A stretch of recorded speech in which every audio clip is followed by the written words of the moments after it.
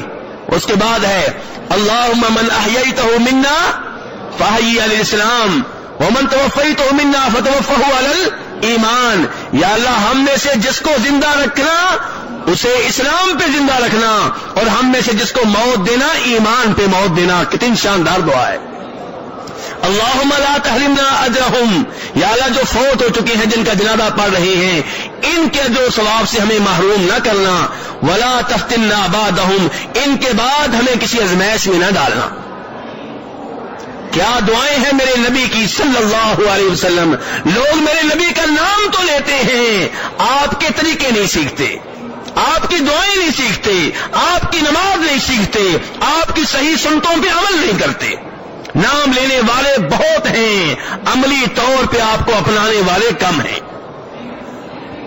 تو میرے بھائی جب یہ دعائیں جنازے میں کی جائیں گی، سنت کے مطابق جنازہ پڑھا جائے گا، کیا جنازے کے بعد پھر کوئی یہ کہیں سے یہ آواز آئے گی کہ مولوی صاحب دعا کر دیں؟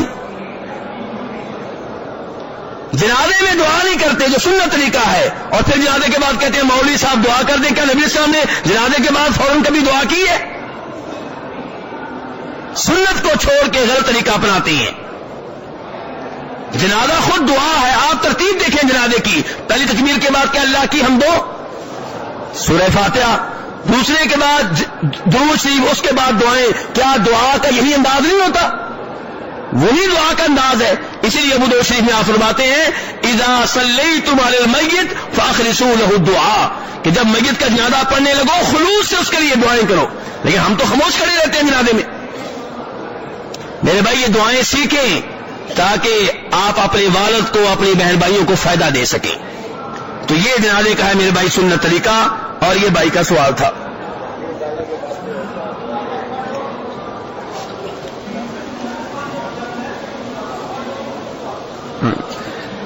یہ بھائی کا سوال ہے مسجد قباء میں نمازہ پڑھنے کی فضیلت بتائیے. مسجد قباء میں نمازہ پڑھنے کی جی فضیلت بتائیے. جو آدمی اپنے گھر میں وضو کرے، ابن ماجہ کی صحیح حدیث ہے، جو اپنے گھر میں وضو کرے پھر مسجد قباء میں آ کے نماز پڑھے اس کو ایسے ثواب ملے گا کہ جیسے اس نے عمرہ کیا ہے. تو یہ صحیح حدیث ہے. اس لیے میرے بھائی اپنے گھر سے وضو کر کے جائیں اور مسجد قباء میں 2 رکعتیں ادا کریں، چاہے فرض ہو چاہے نفل ہو، کوئی بھی نماز ہو، آپ کو انشاءاللہ عمرے کا ثواب ملے گا. لکھے ہوئے سوال پہلے میرے بھائی. یہ داڑھی کو کلر کر سکتے ہیں، اس کا جواب میں کل بھی دے چکا ہوں، میرا خیال ہے آج رہنے نہیں.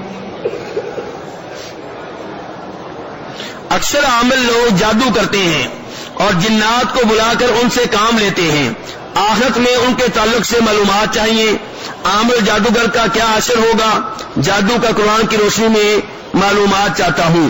جس پر جادو کیا گیا ہے کیا وہ قیامت کے دن فائدہ میں رہے گا اگر وہ شرک میں مبتلا نہ ہو؟ جی ہاں، جس کے اوپر جادو کیا گیا ہے اگر وہ غیر شرعی طریقہ اختیار نہ کرے، جادو ختم کرنے کے لیے شرک والا کام نہ کرے، کسی غیبی دعویٰ کرنے والے بابے کے پاس نہ جائے، جادو کا توڑ کرنے والے نجومیوں بابوں کے پاس نہ جائے، اور اللہ سے رجوع کرے، قرآن پاک کے ذریعے اپنا علاج کرے، اپنی توحید کی حفاظت کرے، جو مصیبت آئی ہے اس پہ صبر کرے، انشاءاللہ روز قیامت رب العالمین سے جو ثواب پائے گا۔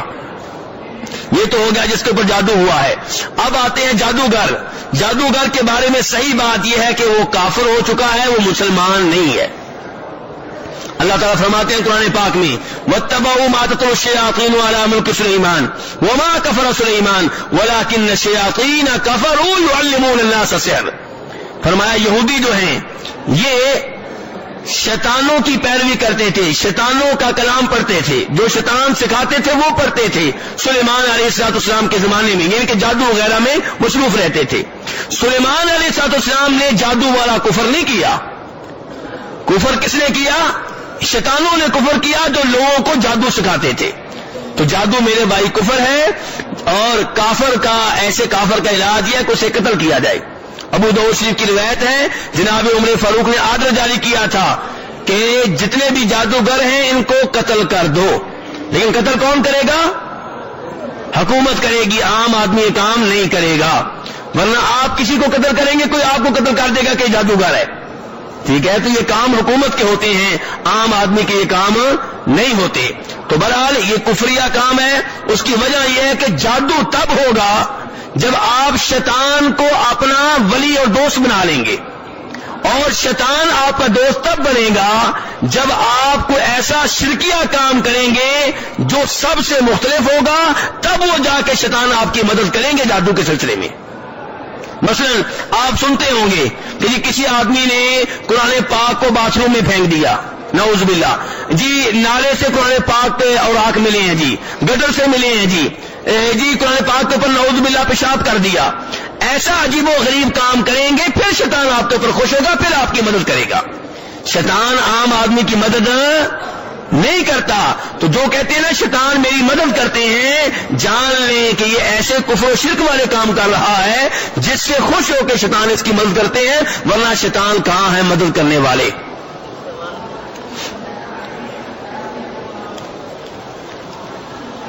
یہ نبی علیہ السلام کے تعلق سے سلام کے بارے میں سوال تھا، اس کا جواب دے چکا ہوں۔ اس کا آخری حصہ ہے نبی علیہ السلام سے شفاعت کا سوال کیا جا سکتا ہے۔ یہ سوال کرنا کہ روز قیامت میری شفاعت کیجیے گا، میرے بھائیوں اس میں کوئی شک و شبہ نہیں ہے کہ نبی علیہ السلام کی شفاعت برحق ہے۔ روز قیامت آپ شفاعت کریں گے، لیکن اللہ کی اجازت سے، اللہ کی مرضی سے۔ تو شفاعت کا مالک کون ہوگا؟ اللہ۔ جن کے بارے میں میرا اللہ شفاعت کرنے کی اجازت دے گا ان کی آپ شفاعت کر سکیں گے، کسی اور کی آپ شفاعت نہیں کر سکیں گے۔ تو اس لیے شفاعت کے لیے شفاعت آپ کی، شفاعت کا مالک اللہ، تو رابطہ آپ کس سے کریں؟ اللہ سے کریں۔ آپ سے نہیں سوال کرنا، اللہ سے سوال کرنا ہے کہ یا اللہ مجھے ان خوش نصیبوں میں شامل کر دے جن کی روز قیامت نبی علیہ السلام شفاعت کریں گے، کیونکہ اگر اللہ شفاعت کی اجازت نہیں دے گا تو آپ شفاعت نہیں کر سکیں گے۔ بخاری شریف کی حدیث ہے جناب ابراہیم علیہ السلام روز قیامت اپنے والد کی شفاعت کریں گے، اللہ قبول نہیں کرے گا۔ نوح علیہ السلام نے جب طوفان آیا تھا، بیٹا غرق ہو رہا تھا، بیٹے کی شفاعت کی، اللہ نے قبول نہیں کی۔ نبی علیہ السلام نے اپنے چچا ابو طالب کے فوت ہونے کے بعد اس کی شفاعت کرنا شروع کر دی، دعائیں شروع کر دی، اللہ نے شفاعت قبول کیا کرنا تھی، شفاعت کرنے سے ہی روک دیا۔ تو شفاعت کا مالک پھر کون ہوا؟ اللہ۔ تو اللہ سے رابطہ کرنا ہے ان معاملات میں میرے بھائی۔ باقی ادھر سے ایک بھائی